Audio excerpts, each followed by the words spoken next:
"Sir, you can't stand there. Move along." The security guard's voice cut through the proud chatter of families gathered outside the military academy. Joseph Miller, 73. His empty left sleeve pinned neatly to his worn jacket, simply nodded and shuffled backward. He'd driven 4 hours to watch his granddaughter Sarah graduate, but he understood. Rules were rules. He didn't explain. He never did. As cameras flashed and families embraced their newly commissioned officers, Joseph stood at the edge of the crowd, his weathered face patient, his eyes searching for just one face among the sea of dress uniforms. If you believe veterans deserve respect no matter where they stand, comment "honor" below. Joseph Miller had been quiet for 47 years. Quiet about the screaming. Quiet about the heat that day in the valley. Quiet about the moment he realized the ground beneath him was wrong. He'd returned from Vietnam in 1972 with an empty sleeve and a chest full of medals he kept in a shoebox. He never wore them, never spoke about them. He'd worked as a school janitor for 30 years, raised 2 kids on his own after his wife passed, and lived in a small house with a garden he tended with one hand. His neighbors knew him as the kind man who helped carry groceries. They didn't know that, once, for just a few minutes on a scorching afternoon halfway around the world, Joseph Miller had been something else entirely. They didn't know he'd been a legend. Sarah Miller had begged her grandfather to sit in the family section, to wear his uniform, to let her put his name on the guest list. "Grandpa, please, you served, you deserve to be there." But Joseph had smiled that gentle smile of his and shaken his head. "I'll be fine wherever I am, sweetheart.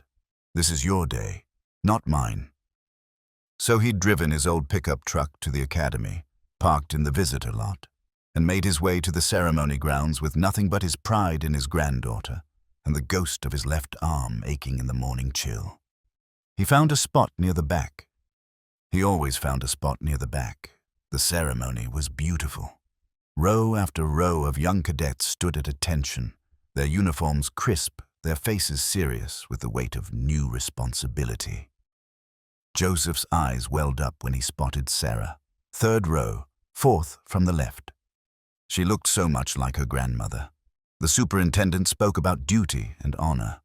A retired colonel delivered remarks about service and sacrifice, and then they began calling names. One by one, the new second lieutenants crossed the stage. When they called Second Lieutenant Sarah Miller, Joseph's heart swelled so large he thought it might crack his ribs. She walked with confidence, saluted sharply, accepted her commission. He wanted to shout. He wanted to run to her. Instead, he clapped quietly, tears streaming down his weathered cheeks. As families flooded forward after the ceremony, Joseph held back. The security guard from earlier was directing traffic, keeping the crowd organized. "Sir, family section is full. You'll need to wait here." Joseph nodded again. He could see Sarah 20 yards away, surrounded by her parents, her friends, other officers, congratulating her.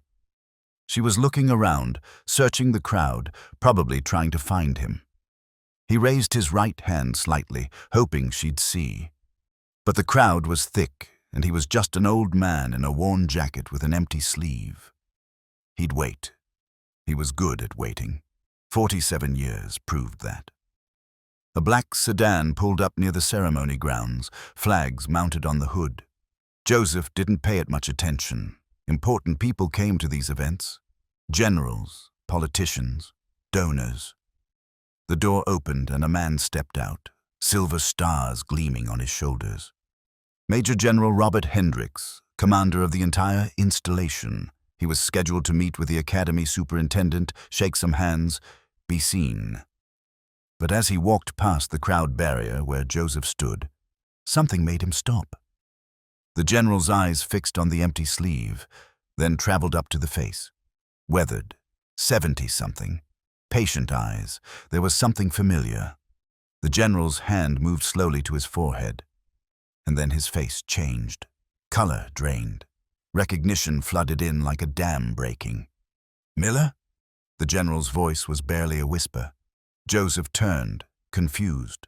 The general stepped closer, his eyes now locked on Joseph's face with an intensity that made nearby people fall silent. "Joseph Miller, Sergeant Joseph Miller, 1st Cavalry Division, November 1971. Joseph's throat went dry. His hand trembled slightly. He hadn't heard his rank spoken aloud in decades. "Sir, Yes, sir." The general's crisp military bearing cracked. His eyes filled with tears. "My God, Bobby Hendricks. I was Private Hendricks. You pulled me out." Joseph's mind spun backward through decades. The valley, the mine, the screaming, 12 men trapped. Bobby, young Bobby Hendricks, with the baby face and the terror in his eyes. "I remember," Joseph whispered. General Hendricks turned to the crowd, his voice suddenly commanding, carrying across the ceremony grounds. Everyone, please." Conversations died. Heads turned. Sarah pushed through the crowd, confused, seeing her grandfather surrounded by sudden attention. The general's voice shook with emotion, but rang clear. "This man is Sergeant Joseph Miller. In November 1971, his platoon was ambushed in the A. Shao Valley. 12 men were pinned down in a minefield. Sergeant Miller, against direct orders, went in alone. He pulled us out, one by one. I was the 6th. He was carrying the 11th man when he stepped on an anti-personnel mine." The crowd was dead silent. The blast took his arm, but he didn't stop. He crawled back with his one good arm and pulled out the 12th man before he collapsed. 12 men survived that day because Joseph Miller decided we were worth his arm.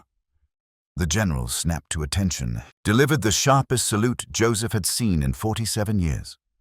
Around them, every officer in uniform followed. Hands shot to foreheads, backs straightened.